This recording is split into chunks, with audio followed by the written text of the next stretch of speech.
put our headsets on so we know what we're here. We have our volume. Okay, I'm on. Are we live now? I guess we're live now, Jesse. Can you hear me now? Yes, you can hear me now. Yeah, I can hear you. Okay, I hope we got this together here, Charles. Hey, good afternoon or good morning or maybe even good evening to some of you out there. My name is Jesse Almanza, and we, as you can tell, we're starting out a new channel here called the Military Veteran Family, and we're going to spend a few minutes introducing ourselves, but at the same time, we want you to know that this channel right here is about the military veteran family.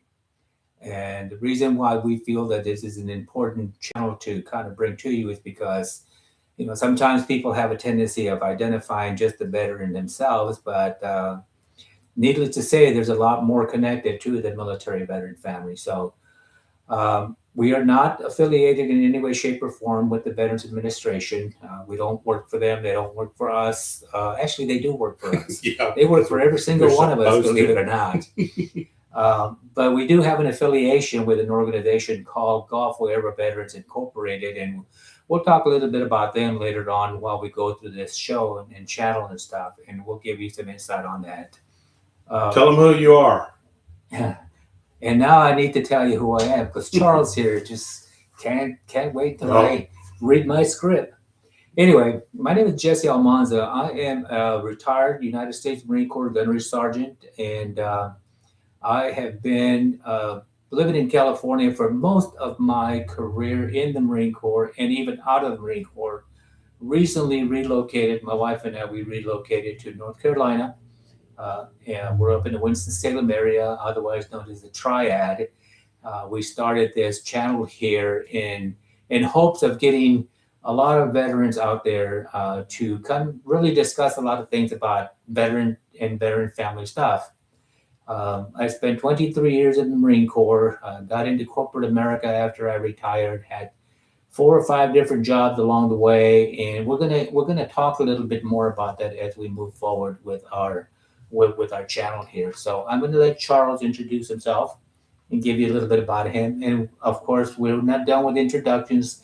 That'll happen throughout as we move through the channel here. My name's Charles Prentice. I didn't retire. I was United States Air Force sergeant, got out of the military. And when he was talking about Gulf War Era veterans, I am the chaplain for Gulf War Era veterans. I spent almost 11 years in the Air Force. I have my, on this side, my bird, my favorite bird, you can't see it, it's SR-71.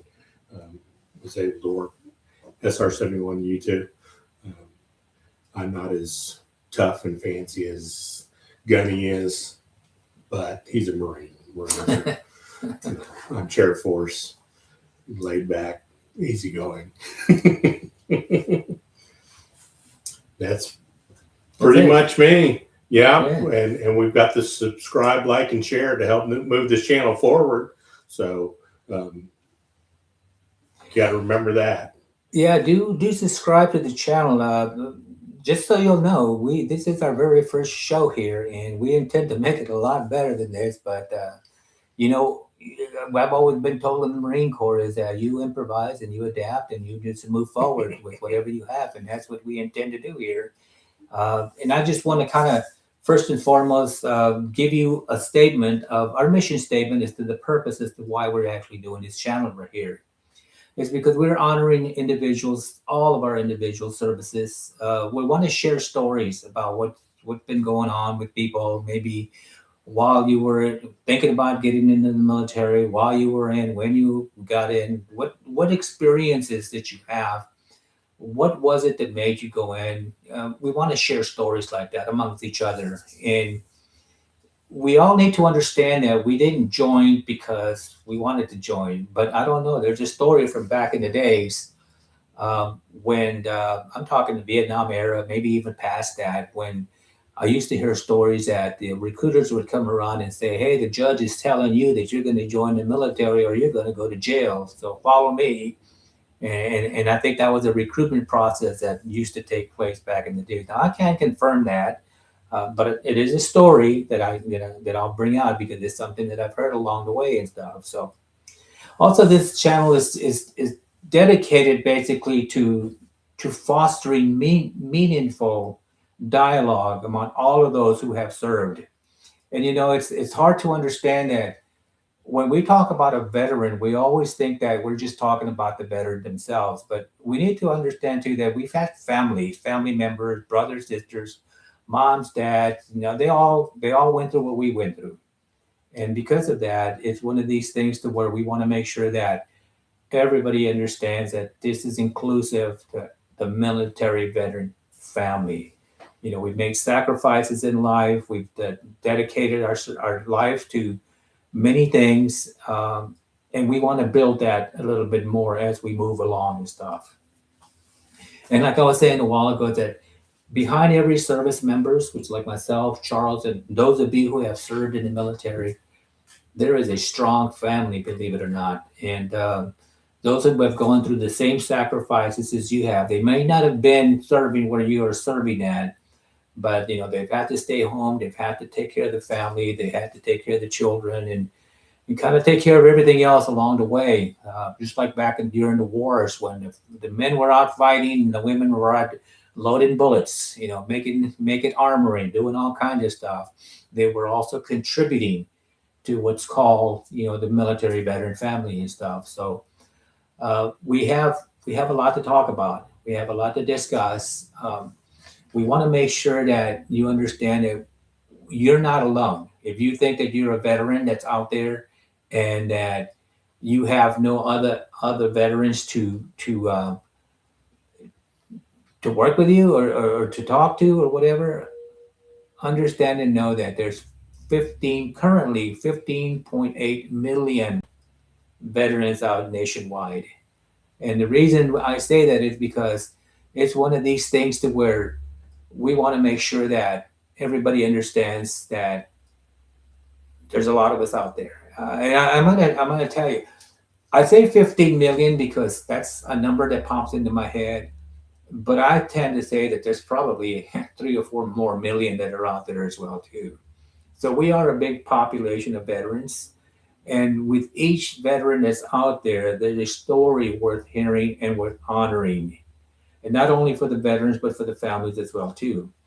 And this channel wants to be able to voice that from you. So once we get ourselves together here and we get going here, we want to hear from you. We want to make sure that you are in there with us. If you want to, once we get the chat thing going here, if you want to chat, send us some questions, ask us about things.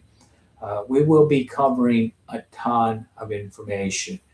We're getting ready to hit our 250th year anniversary of being a great nation here. Understand too that veterans started off 250 years ago as well too. So during the Revolutionary War, that's when veterans actually, once all that was over with, they officially became. I'm not sure they were named or called veterans, but we're going to find that out along the way. And if you know the answer to that, please feel free to share that with us because that's what it's about. It's about sharing experiences, sharing things that we've done along the way, good, bad, or indifference. I'm not going to say that I've been a good person along the way, and we've all had our faults and stuff, but we have better things to offer in life, and we want to make sure that those go out there and stuff. Charles, do you have anything to add to that? Well, I was just the thought process of military family, military veteran family. If you look at it, I'm Air Force, Jesse's a Marine. We've got friends and family that are all branches. And in looking at it, I can pick on the Marines, and the Marines can pick on Air Force. But if you didn't serve and you start talking bad about the Marines or the Air Force, then you're messing with family, because that's what we talk about. We are family. Ours is, we might not share the same blood, might not share the same uniform, but we were in uniform. And then that's also considered with our families. We support each other's, husbands, wives, spouses, children, uh, because they went through some of the same stuff. I think about my dad spent 26 years in the United States Air Force, and as a military brat, traveled around, um, you know, from place to place, and it's just like it's the you never know what you're going to go through as a military brat, and then when you join and you think about your own family, it's like I look at my wife now, who it's after I got out, but she's military because just because you're out doesn't mean that the Marine Corps, of course, will tell you once a Marine, always a Marine. But mine is once you've been military, you've been trained to do certain things certain ways, and so it's you learn that, and it's something that you stick with. So once military, always military, if you ask me. Yeah, that's most for sure, most definitely. But understand that we're all patriots. We're all veterans. Every single one of us know and understand about the value of serving this great nation. And I want to bring something up. Maybe it's something in the very, very presence, but it's something that's of great importance to each and every one of us. Is that we can talk about the past all we want. We can talk about the way the war was, wars in the past, conflicts in the past, and so on. But you also have to understand that as we move along through life, a lot of things have changed along the way. As a military retired veteran here, I am so proud to know and understand that serving our country was one of the best things that I've ever done in my life. And it doesn't matter whether you serve your country for a short period of time, even if you went through a boot camp training and something happened along the way and you were not able to complete, ultimately you joined the military.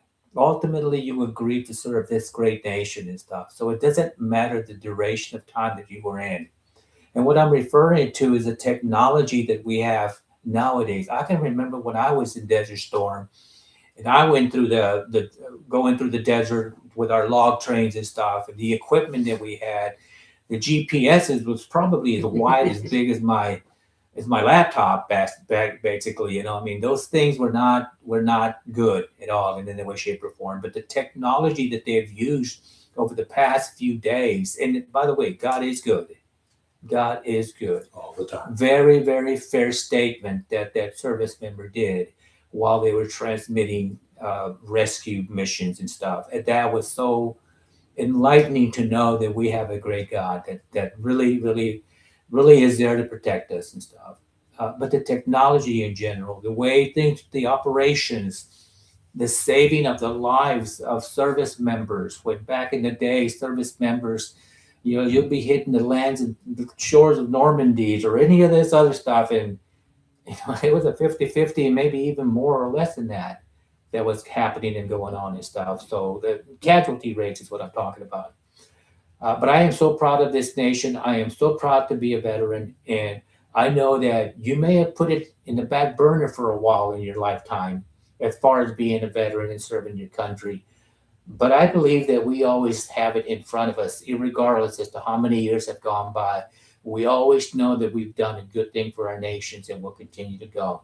And this is what we want to do. We want to talk about the military veteran family as we move forward into our channel here and we talk about things. We are going to be discussing so many things that it's going to be unreal.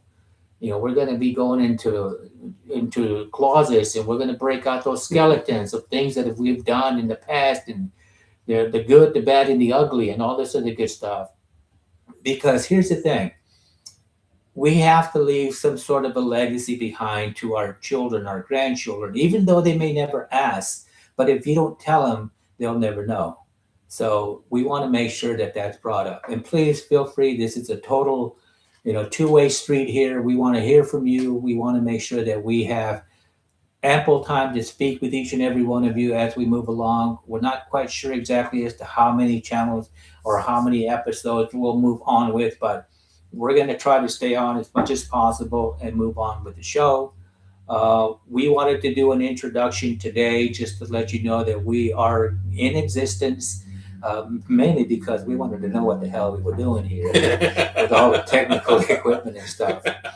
Hopefully, we got it a little bit started to where we can learn by this, like we always do in life. We learn by something, but if you don't jump into it, you'll never know. You'll never know what it is that you have to learn. So we're gonna go away for now for time being, and we're gonna continue planning our episodes, and we'll be back. Subscribe to our channel, share our channel once you get into it and stuff, and let people know that we're going to be talking about each other in good ways, in many good ways. So thank you for your service, for each and every one of you in advance. Thank you for all the families who have stood behind the service members. Yep. And thank you for all you patriots. Let's not forget about you patriots that you may not ever have been in the military, but your heart is with the military. And we know that, and we're going to acknowledge that, and we welcome it 100%. Yep. So Have a good one. We'll have- see you on the flip side. we'll see you on the flip side. Your stream will stop immediately. You'll no longer. I gotta go pee real live. bad. Jesse's got to pee. If that's my flagpole.